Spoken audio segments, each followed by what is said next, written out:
Bendiciones a todos, hermanos. Estamos aquí esta mañana, listos y más que listos para estudiar la palabra de Dios.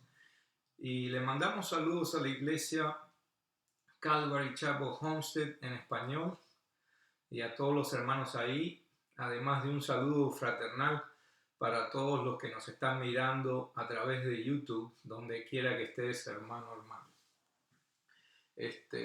Hoy vamos a estar tocando un tema que es algo controversial porque se ha colado dentro de los círculos cristianos la idiosincrasia de que Dios es un dictador, que Dios es fuego y azufre, que en Dios no hay misericordia, que si te desvías un poco a la izquierda y a la derecha, Dios te manda un rayo y te parte. Y vamos a través de la palabra a ver que Dios no es así. Dios es un Dios de amor, Dios es un Dios de diálogo. Dios es un Dios de diálogo. Amén. Y con eso en mente vamos a orar. Padre, en el nombre de Jesús, te damos gracias por otro día más, Señor. Te pedimos, Señor, que esta enseñanza sea para la gloria de tu nombre, Señor, para edificación de tu iglesia, el cuerpo de Cristo, Señor. Y que tu Espíritu Santo nos lleve a toda verdad. En el nombre de Jesús te pedimos estas cosas. Amén y amén. Desafortunadamente las iglesias tienen un modo de operar que es poco parecido a una dictadura. Hay muchas iglesias que obran así, lamentablemente. Otras obran de acuerdo a la misericordia, a la gracia del Señor. Sea debido a la ignorancia o falta de preparación, contestan ciertas preguntas ineficazmente. Lo que esto lleva es que tilden a todos los cristianos de fanáticos o ignorantes, ¿no? Esa manera de operar tan legalista y tan dogmática lleva a que la gente, en vez de ir a la iglesia, salga corriendo. Una frase que ha penetrado en la iglesia y el liderazgo de las iglesias es la siguiente: es así porque Dios dice y punto. No hay explicación, no hay estudio, no hay discipulado, es así porque Dios dice así y punto. Y esto no refleja la naturaleza de Dios, y en vez de atraer a personas a Cristo las aleja. Muchos tienen la audacia de escudarse en su posición. Yo soy el pastor y tienes que someterte a lo que digo.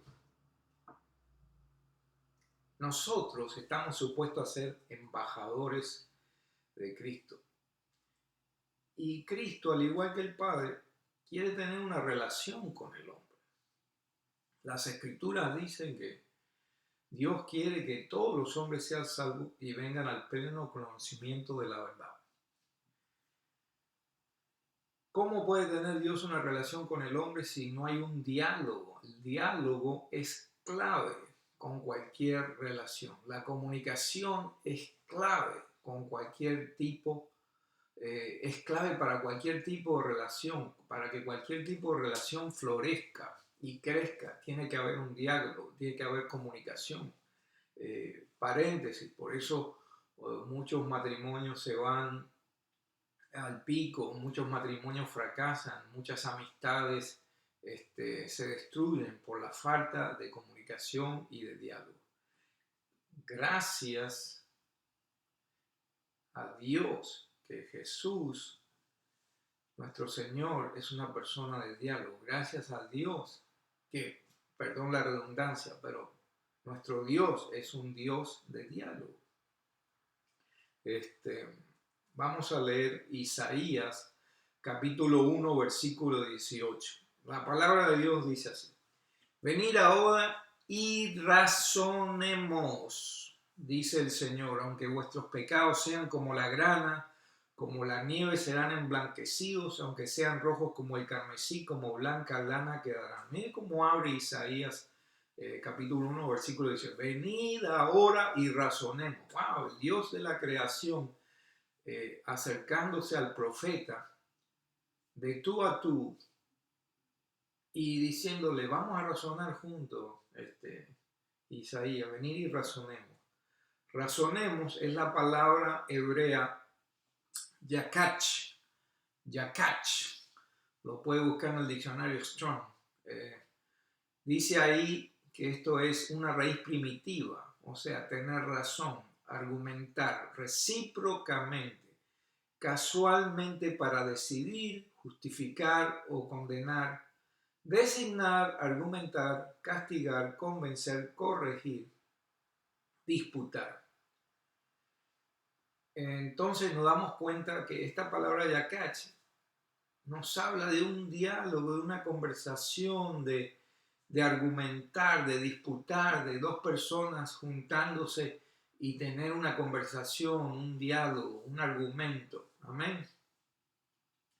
Obviamente tenemos muchos sinónimos en esta definición de esta palabra, ¿no? Argumentar, tener razón, razonar, lo que nos da una visión más amplia de lo que Dios le propone a Isaías.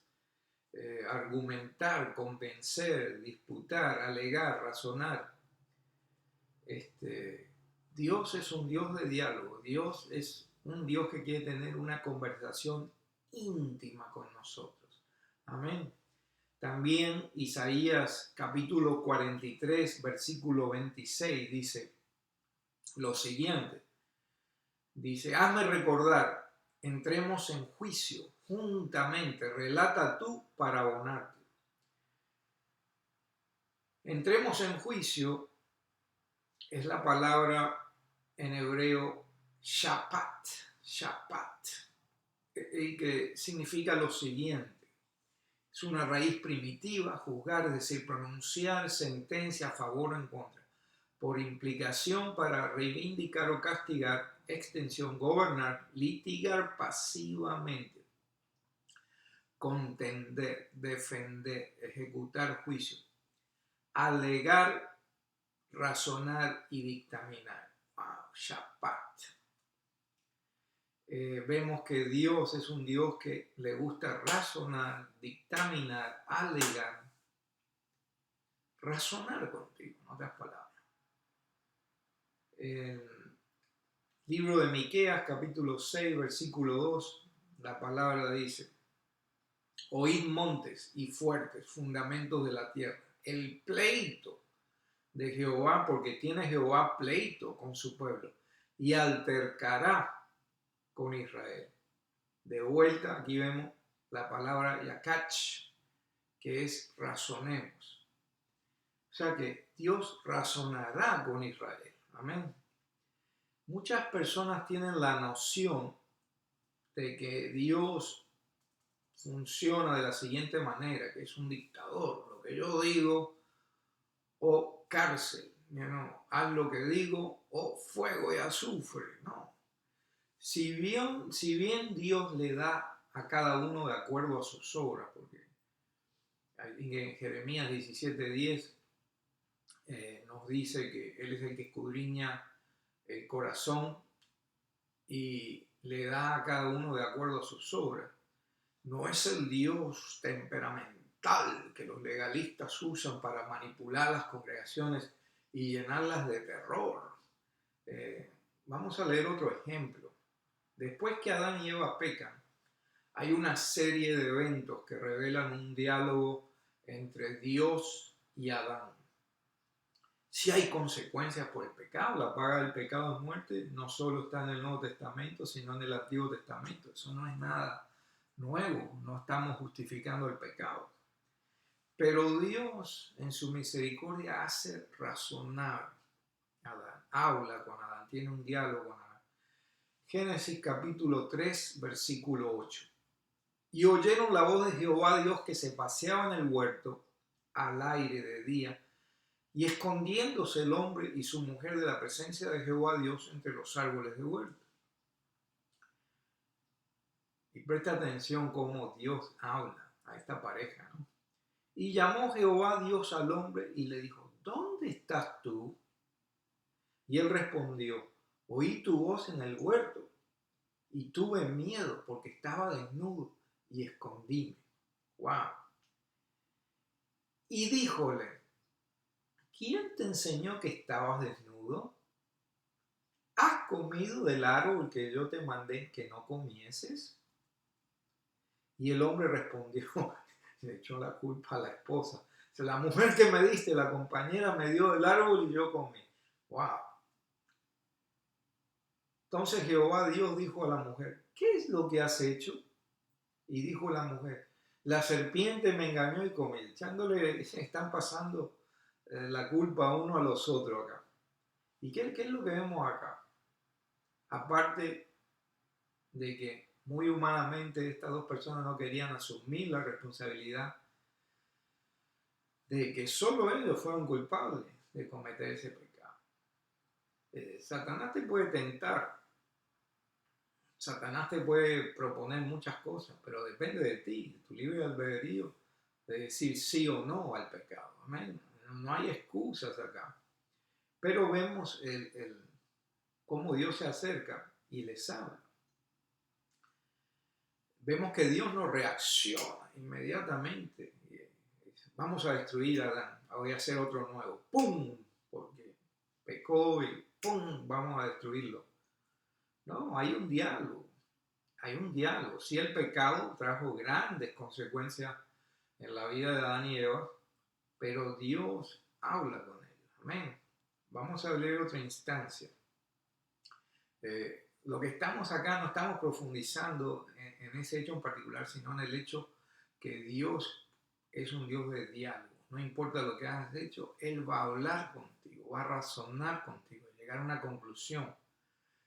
No estamos diciendo aquí que el pecado no trae consigo, el pecado trae consecuencias, pero Dios te va a ministrar, Dios te va a hablar a través de su Espíritu Santo, a través de su palabra. Dios es un Dios de diálogo, hermano. Quédense con eso grabado. Amén.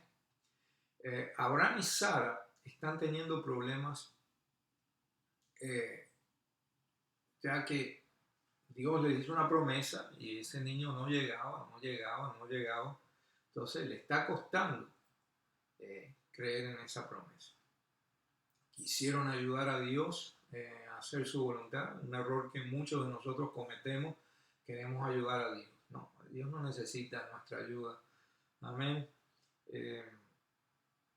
Abraham se llevó a Agar, la esclava, tratando de hacer que Dios cumpliera la promesa o apurando las cosas en su humanidad, en la humanidad de Sara. Y ahora en la vejez de esta pareja Dios toca el tema de vuelta, toca el mismo tema de la promesa. Y eso está en Génesis capítulo 18, versículo 11. Y Abraham y Sara eran viejos, entrados en día, dice la palabra. A Sara había cesado ya la costumbre de la mujer, o sea que había dejado de menstruar. Entonces, vemos ahí muy particularmente que en Génesis capítulo 18, versículo 12, dice, rióse pues Sara entre sí diciendo, después que he envejecido, tendré deleite siendo también mi señor ya viejo. Y vemos que, ¿con quién está hablando Sara? Sara está hablando con Jehová de los ejércitos, está hablando con Yahweh, está hablando con Jehová Jireh, está hablando con Adonai, está hablando con Abba, está hablando con su padre. Vemos entonces, mire qué gracioso es esto. Entonces Jehová dijo a Abraham, o sea que Sara está hablando ahí con Dios, y Jehová dijo a Abraham, ¿por qué se ha reído Sara diciendo, será cierto que he de parir siendo ya vieja? ¡Wow! ¿Hay para Dios alguna cosa difícil? Al tiempo señalado volveré a ti según el tiempo de la vida y Sara tendrá un hijo. ¡Wow! Entonces sigue la conversación. Entonces dice, Sara negó diciendo, no me reí porque tuve miedo. Y él dijo, no es así, sino que te has reído.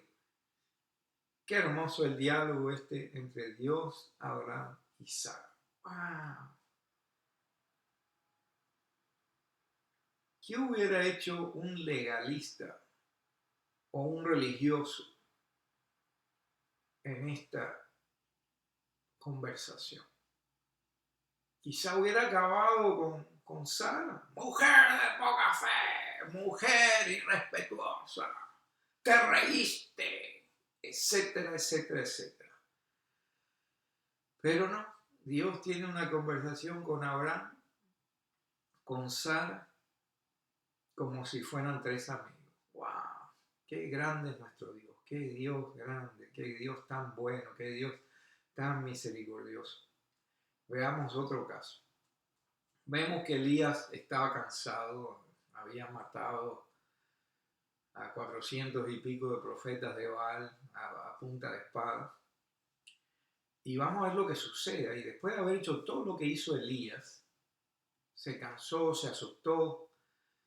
Y aquí vemos un pequeño paréntesis. Lo que hace una persona bajo la influencia del Espíritu Santo y lo que hace una persona en sus propias fuerzas. Y lo vemos a través de todas las escrituras. Hay un contraste bien grande. Entonces, en Primera de Reyes, capítulo 19, versículo 4, dice así. Y él se fue por el desierto un día de camino, y vino y sentóse debajo de un enebro. Miren lo que dice acá. Y deseando morirse, dijo, basta ya, oh Jehová, quita mi alma, que yo no soy mejor que mis padres.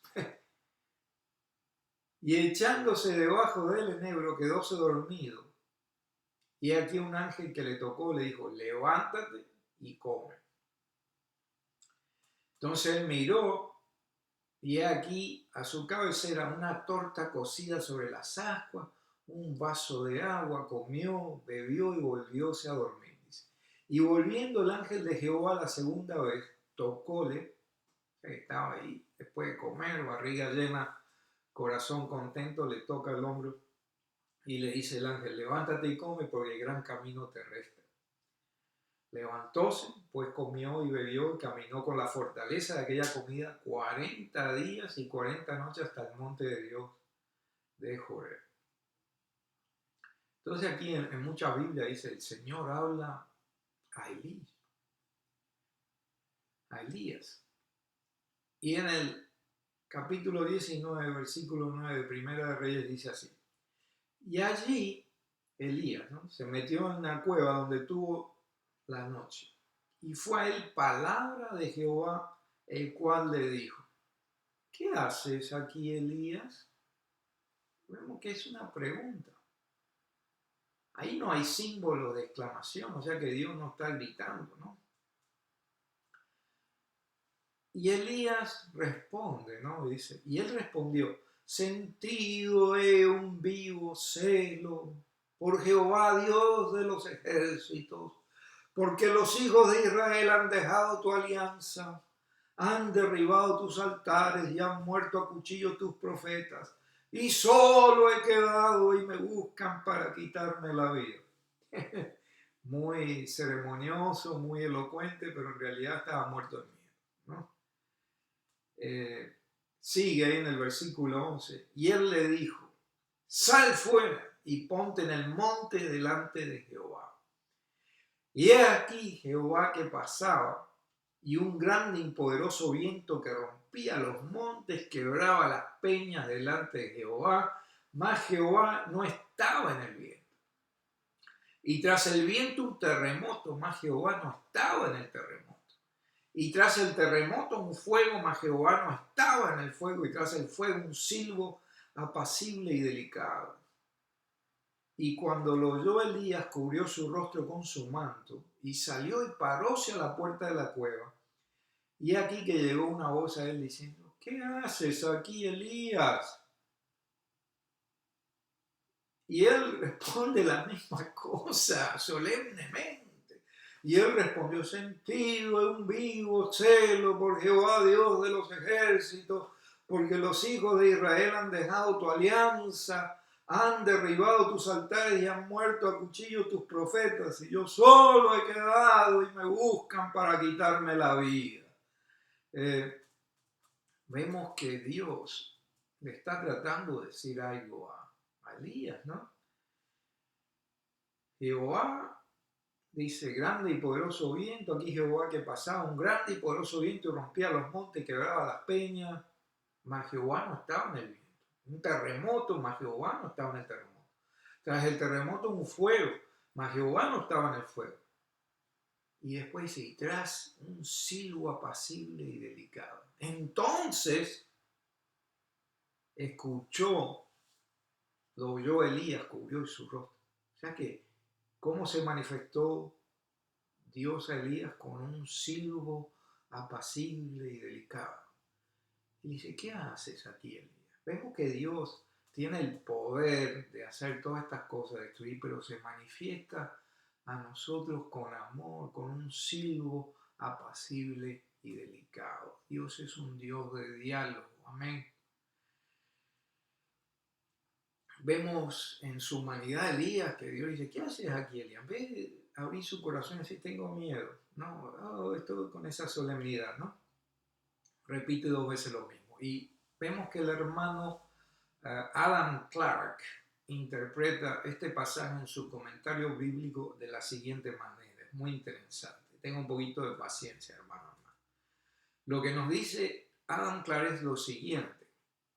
Dice, el Señor pasó. Parece que el paso del Señor ocasionó el fuerte viento, el terremoto y el fuego. Pero ninguno de estos Dios iba a hacer un descubrimiento de sí mismo ante el profeta. Sin embargo, estos de alguna manera prepararon el camino y prepararon a Elías para escuchar la voz apacible y delicada.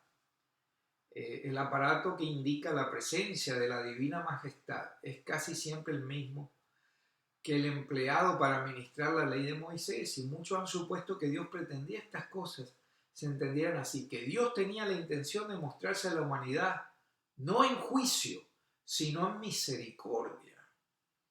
Y que como el viento, el terremoto y el fuego fueron solo los precursores de la vocecita apacible que proclamaba que la benignidad del Padre de los Espíritus, de modo que la ley y todos sus terrores solo tenían como objetivo introducir ese espíritu apacible del Evangelio de Jesús, proclamando la gloria de Dios entre las alturas y en la tierra paz y buena voluntad para los hombres. Dios se manifiesta a nosotros con esa voz apacible a través del Espíritu Santo que nos trae convicción de muchas cosas. Amén.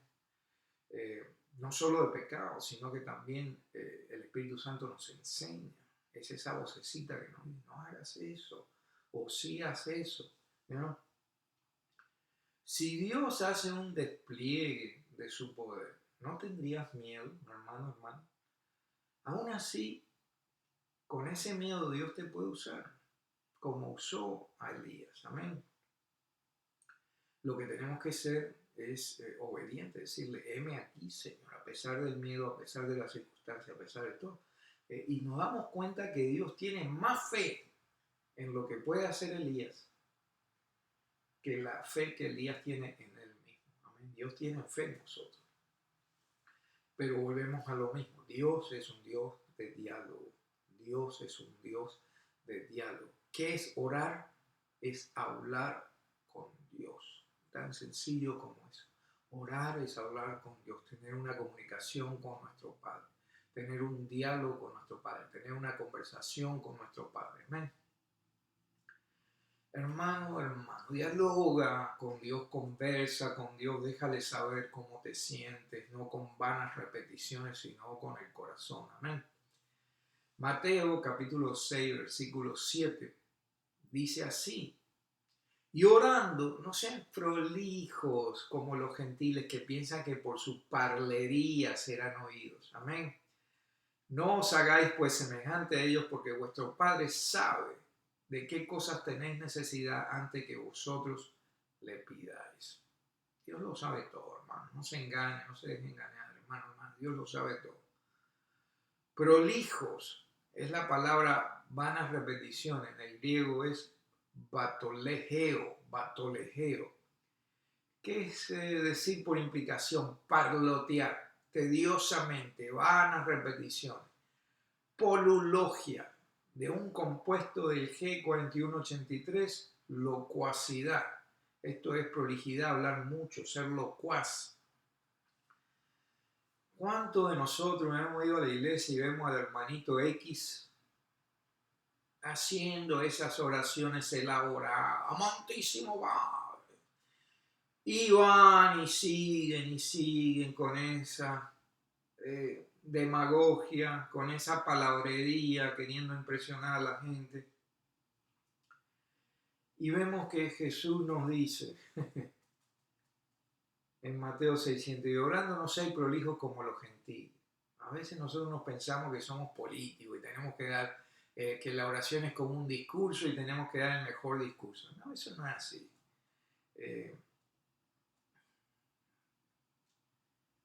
Hablemos con Dios y hablemos con Dios con el corazón, hermano. ¿Qué aprendemos de esto? Muchas veces cuando vemos a esas personas que acabo de mencionar, que oran tan elocuentemente, a mí se me quitaron las ganas de orar cuando recién empecé a ir a la iglesia. Decía yo, nunca voy a poder orar como esa persona. Mejor tiro la toalla. Pero dése cuenta que la mayoría de estas oraciones tan elocuentes están vacías, son pura apariencia. David, yo creo que después de Jesús, es el mejor ejemplo de cómo hablar con Dios, de cómo orar con Dios. Iba al grano, hablaba con honestidad, con el corazón. Vemos a través de los salmos que cuando tenía miedo decía, Señor, tengo miedo, mis enemigos me han rodeado. Cuando estaba contento, Señor, estoy contento. Cuando se sentía sucio, decía, Señor, límpiame con hisopo. Honestidad, ir al grano, hablar con Dios honestamente. Si usted lee los salmos, se va a dar cuenta cómo David hablaba con Dios. Y para mí es uno de los mejores ejemplos a seguir cuando queremos aprender a orar. Como no sabemos orar, lea los salmos. Amén. Acuérdese de estas cosas, hermano, hermana, que no le entren por un oído y le salgan por el otro. Si tu fe está en cero, dialoga con Dios, habla con Dios, conversa con Dios. Si te sientes cansado o cansada, dialoga con Dios. Si te sientes impotente, dialoga con Dios. Si hay algo malo en tu vida, dialoga con Dios, habla con Dios, confiésale a Dios. Si te sientes en esos momentos, igual que el profeta Elías, que quería que se lo tragaba la tierra, dialoga con Dios, habla con tu Padre, habla con tu Abba, habla con nuestro Adonai. Dios es poderoso, Dios es poderoso, más allá de lo que tú y yo podamos imaginar. Primera de Crónicas, capítulo 29, versículo 12. Primera de Crónicas, capítulo 29, versículo 12. Ahí es un ejemplo de lo que Dios es capaz. Dice, las riquezas y la gloria están delante de ti, y tú señoreas a todos, y en tu mano está la potencia y la fortaleza, y en tu mano la grandeza y fuerza de todas las cosas. Ahora pues, Dios nuestro, nosotros te confesamos y loamos tu glorioso nombre. Dice ahí, porque ¿quién soy yo? ¿Quién es mi pueblo para que pudiésemos ofrecer de nuestra voluntad cosas semejantes? Porque todo es tuyo y lo recibimos de tu mano. Te damos. ¡Wow! Todo es de Dios, todo lo que tenemos de Dios, tenemos que tener eso en mente. Si tenemos salud, si tenemos trabajo, si tenemos vida, si tenemos familia, si tenemos, todo es de Dios, Dios nos provee con todos. Salmo 103, versículo 2. Bendice, alma mía, a Jehová y no olvides ninguno de sus beneficios. Él es quien perdona tus iniquidades. el que sana todas tus dolencias, el que rescata del hoyo tu vida, el que te corona de favores y misericordia, el que sacia de bien tu boca de modo que te rejuvenezcas como el águila. Jehová, el que hace justicia y derecho a todos los que padecen violencia. Sus caminos notificó a Moisés y a los hijos de Israel sus obras. Misericordioso y clemente Jehová, lento para la ira y grande en misericordia. No contenderá para siempre, ni para siempre guardará el enojo. No ha hecho con nosotros conforme a nuestras iniquidades, ni nos ha pagado conforme a nuestros pecados. Porque como a la altura de los cielos sobre la tierra engrandeció su misericordia sobre los que le temen. Cuánto está lejos el oriente del occidente, hizo alejar de nosotros nuestras rebeliones. Como el Padre se compadece de los hijos, se compadece Jehová de los que le temen, porque Él conoce nuestra condición. Acuérdense que somos polvo.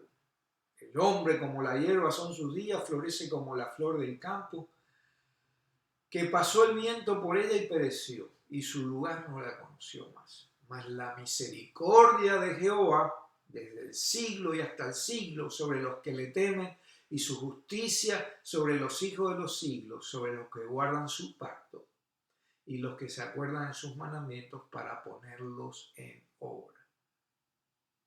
No solo es saber escritura, no solo ser oidor, sino ser hacedor de lo que Dios nos dice que hagamos. Amén. Pero acuérdense de esto, hermano, con esto vamos a cerrar. Dios es un Dios de diálogo. Dios quiere tener una relación contigo, hermana, hermano. Comencemos hablando con Él. Comencemos orándole a Él, estableciendo esa relación con Él a través de la oración, a través de conversar con Él, a través de tener un diálogo con Él. Dios es un Dios de amor. Dios no es un dictador. Acuérdense de eso, hermano. Que Dios los bendiga. Nos vemos la próxima. Bendiciones.